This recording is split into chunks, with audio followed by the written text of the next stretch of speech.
Pare un detaliu banal, câteva goluri de ferestre și puțin adeziv. Dar aici se poate pierde o parte importantă din eficiența energetică a unei case. Și exact când credeam că totul merge perfect, au venit inspectorii de șantier, pisicile din cartier. Salutare, dragilor! Eu sunt Ioana și astăzi vă voi arăta cum am finisat golurile de la ferestre pentru casa noastră eficientă energetic. Haideți să începem!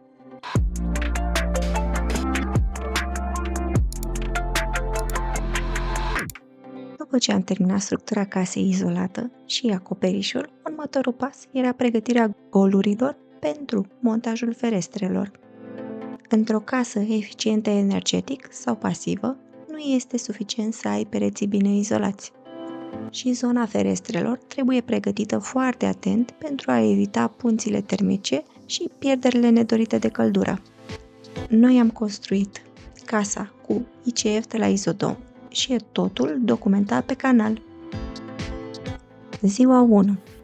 S-a aplicat un strat de adeziv pentru îndreptarea suprafeței. Adezivul folosit este acesta și am luat 10 saci, care ne-au costat 500 de lei. Ne-au și rămas 4 saci.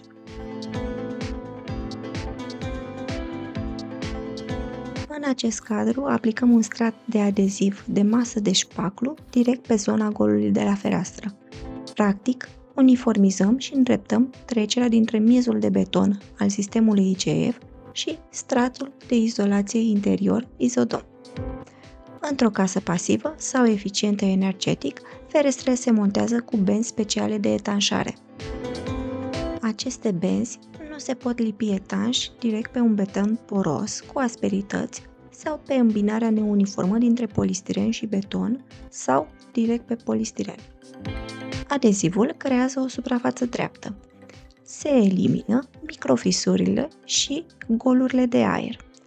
La turnarea betonului în elementele ICF, în zona marginilor pot rămâne mici porozități sau imperfecțiuni. Acest strat de adeziv sigilează mecanic acele zone, pentru ca tâmplăria să fie montată corect.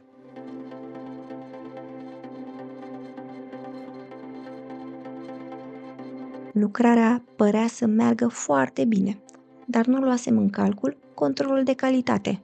Pisicile din cartier au decis să inspecteze personal fiecare fereastră și au aprobat lucrarea. Niciun geam care începea de la nivelul solului nu a scăpat. Semnătura lor se vede și acum. Ziua 2. După plecarea echipei, a început partea noastră și am descoperit că aveam mult de lucru. În zona unde urmau să fie montate ferestrele, nu trebuia să rămână beton sau adeziv în exces. Chiar și câțiva centimetri pot crea punți termice. Adică exact ceea ce încercăm să evităm într-o casă pasivă.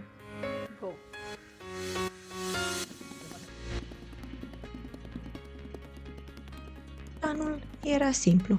Spargem puțin beton și adeziv, curățăm, dăm puțină spumă, terminăm repede. Evident, planul nu s-a pupat cu realitatea. Iese cu tot. N-am înțeles. Iese cu tot. Nu, cum să lipește. E lipit tot ăsta aici. Aici a curs, știi? Aici cursia s-a lipit și betonul lipește rău de tot. Se lipește super tare de polistirenul ăsta.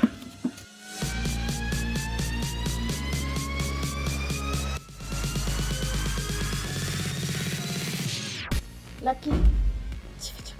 Lucky a venit să verifice. Pare fericit. Voi ce spuneți? Alex a spart betonul în exces și adezivul de la o parte din ferestre, iar eu am grădinărit și am filmat puțin pentru voi. Însă am realizat că e nevoie de amândoi. Așa că ne-am apucat împreună să finisăm.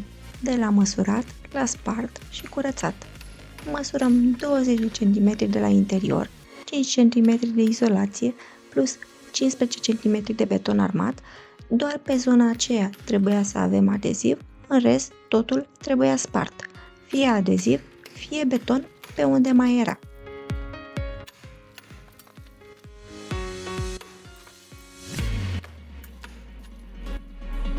Și am avut câteva zone unde, într-adevăr, am avut destul de mult beton de la turnare pe zona de izolație exterioară.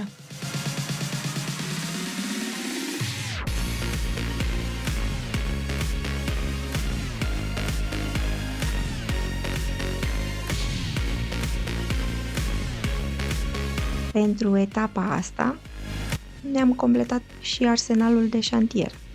O scară cu platformă, am dat aproximativ 700 de lei, o suflantă cu acumulator, 440 de lei și alte câteva scule mici care ne-au ajutat. Nu râdeți de ochelarii mei, tot ce am găsit prin container. Nu eram pregătit să intru și eu în acțiune.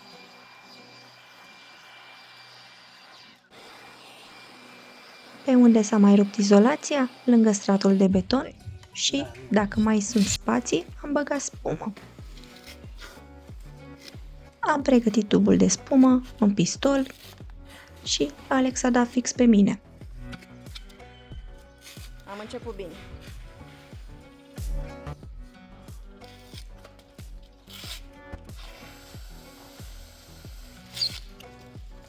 Pe câteva tuburi de spumă și pistol am dat aproximativ încă 100 de lei.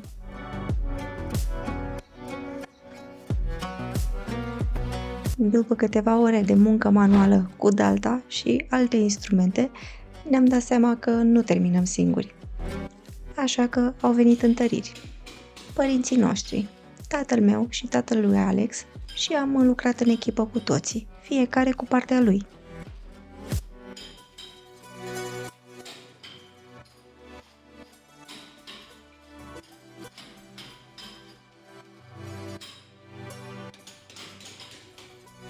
În tot acest timp, Lucky a coordonat operațiunea, din umbră, fără să ridice un deget sau o labă. Și pe tot parcursul lucrării, el era cel mai obosit dintre toți.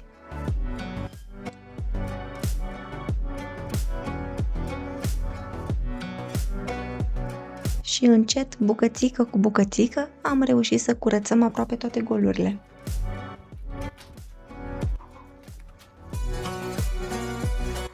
A mai fost nevoie de încă o zi de lucru și s-au finalizat lucrările. Eu m-am chinuit să măsor și să dau semne cu un creion pe care mai mult am stat să îl ascut decât să trasez efectiv. Am realizat aproape la final că aveam cretă în container. Dar așa e cu ideile bune, vin după ore de chin și muncă.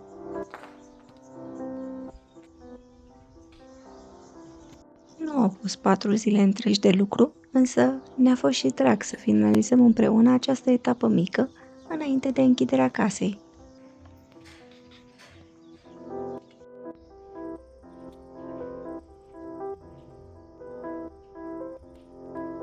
Ferestrele vor fi montate în termosistemul exterior. Datorită tehnologiei ICF, avem deja termosistemul și nu e necesar să montăm ferestrele pe precadre, cum ar fi fost necesar pentru o casă pe structură clasică de cărămidă sau BCA și ne-ar fi costat destul de mult.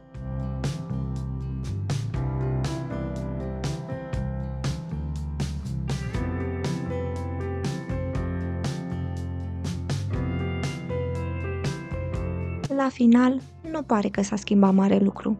Nu am ridicat pereți, nu am turnat beton, nu am pus acoperiș, dar uneori cele mai importante etape sunt cele care nu se văd, pentru că aici se construiește confortul pe care îl vom simți an la rând. Și pentru că urmează încă o etapă importantă și o să avem casa închisă cu ferestre și cu ușă. Dacă am reușit să te inspir câtuși de puțin, lasă-mi un comentariu, mă motivează enorm să continui. Până atunci, vă doresc multă sănătate și succes în toate și nu uitați să trăiți simplu și sănătos.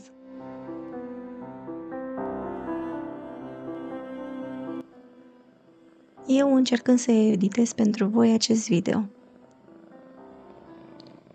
Se pare că în proiectul Acasito există o regulă nescrisă. Nici o etapă nu este validă până când nu este inspectată.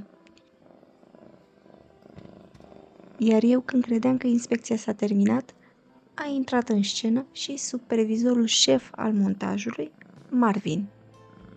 Sau mai bine zis, motivul pentru care editarea unui episod durează uneori mai mult decât filmarea lui.